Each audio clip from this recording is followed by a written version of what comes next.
Thing is that wars are exciting. A person in India watching TV. War is hot TV. War is successful TV. Wars entertain, don't they? Wars excite, don't they? You can already see all the anxiety around the LPG cylinder. Yes, My father and called me and said, exactly. let's get an induction cooker. I was thinking how tragic it is for a person from India to say, I support the US or I support Russia. He's going to be one of the first victims. Yes, and when you will find birds collapsing on road and daily wage laborers collapsing, you probably won't realize that that has a lot to do with when there is that loud explosion, you experience goosebumps, no? Wow, everything has been flattened and men are flying and buildings are collapsing. Humanity probably deserves to suffer, but it's the poor who are going to suffer the most. But all non-human species are not just suffering, they are being wiped out. All of these huge amounts that we are spending on the military, on wars, as you had mentioned, even a small fraction of this would easily solve a lot of issues that are happening in the developing countries. Thing is that wars are exciting. And what you are talking of is boring. A person in India watching TV and saying war is hot TV. Yes. War is good TV. Yes. War is successful TV. Yes. Climate makes you fall asleep. Yes. Therefore, human beings will continue fighting because it goes back again to the ego. The ego does not like itself, it's bored of itself. Therefore, it is continuously in search of fun, adventure, excitement, entertainment. Wars entertain, don't they? Yeah. Wars excite, don't they? Though that's the worst kind of excitement one can opt for. But that's what humanity has traditionally done. Nothing else to do. Go and fight. Wage a war. Seen the number of war movies we have and the blockbusters. Can you imagine a sane movie on the climate catastrophe raking up even 1/10 of the revenue? That won't happen because wars are exciting. Yes. And when there is that loud explosion, you experience goosebumps. No? Wow, everything has been flattened and men are flying and buildings are collapsing. In that moment of excitement, in that moment of intoxication, in that moment of drunkenness, the ego gets what it has always desired. A cool excuse to look more and more away from itself. I'm looking at that because that is exciting. I'm looking that way because that's where the enemy is. What the ego hates is the mirror. What the ego never wants to look at is itself. Give it something exciting so that it can continue to evade its own face. That's all that it wants. And war gives the ego a good, nice, exciting object to look at. Humanity probably deserves to suffer because that's something we have brought on upon ourselves. What I don't like is the climate injustice. The poor usually don't have a big role in consumption or even in wars. These are fads of the rich and the elite and the powerful. But it's the poor who are going to suffer the most. Yes. Animals have no role at all. But all non-human species are not just suffering, they are being wiped out at a rapid rate from the face of the planet.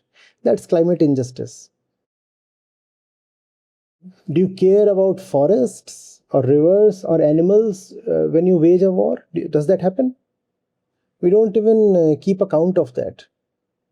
Yeah. If somebody asks you how many animals got killed in World War II, you'll have trouble in getting a realistic estimate from somewhere. But you will get the number of Germans and Chinese and Brits and Russians and Poles who suffered. All that is available.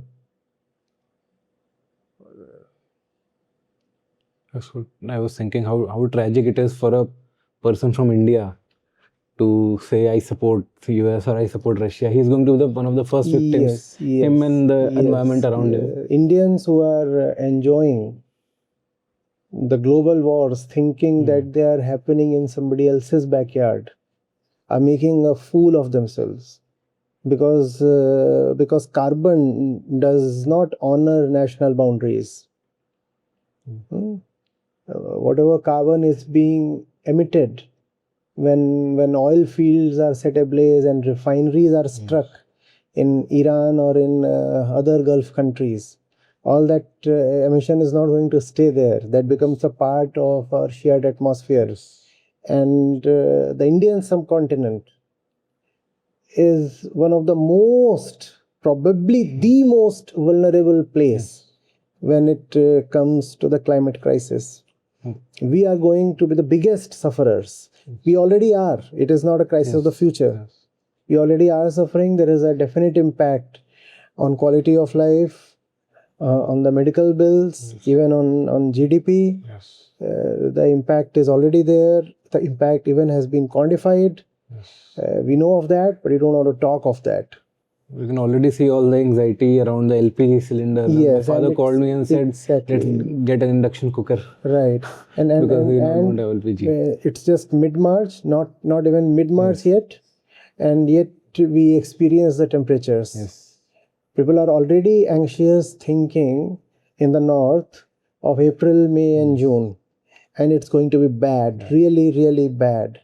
And when you will find birds collapsing on roads and daily wage laborers collapsing, you probably won't realize that that has a lot to do with the wars that humanity has waged with its fancy toys.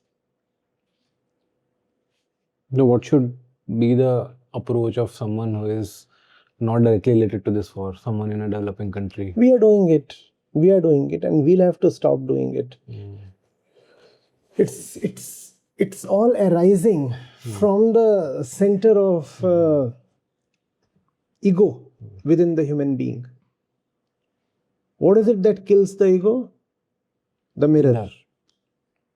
Know where actions are coming from, and the actor will change. Know the center of the fighter.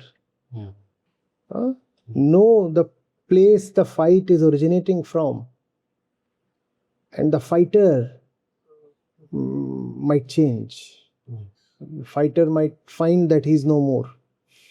So you'll have to bring people to themselves.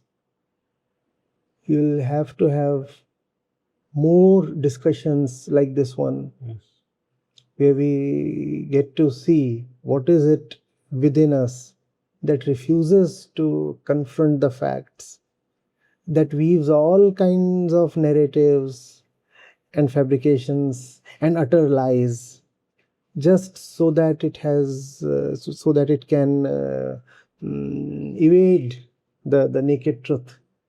So that's what is needed. Nothing fancy, nothing special. You don't have to do anything extraordinary to arrest the climate crisis. You simply have to stop being yourself. You simply have to desist from doing more of what you have done so far.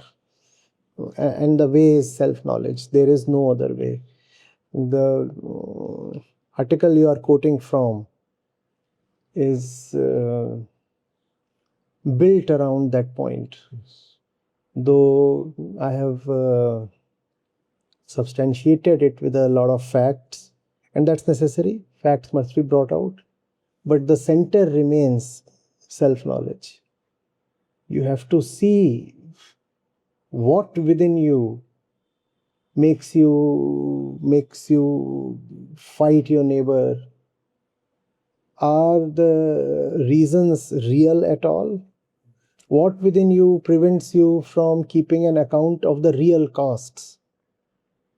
What within you makes you hide the climate cost of your belligerence? So that's something we need to confront. You mentioned here that the government that refuses to account for military emissions did not arrive from nowhere. They were elected by each one of us. These are all elected governments. Yes, obviously. Both the governments that initiated the war are elected governments. For namesake, even in Russia, there is an elected government. So even Hitler came to power through a democratic process. So it's not as if an alien power is hypnotizing us.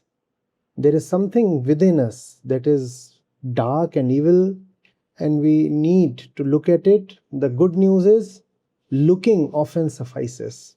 If you know you are operating from a bad center, the knowing changes something.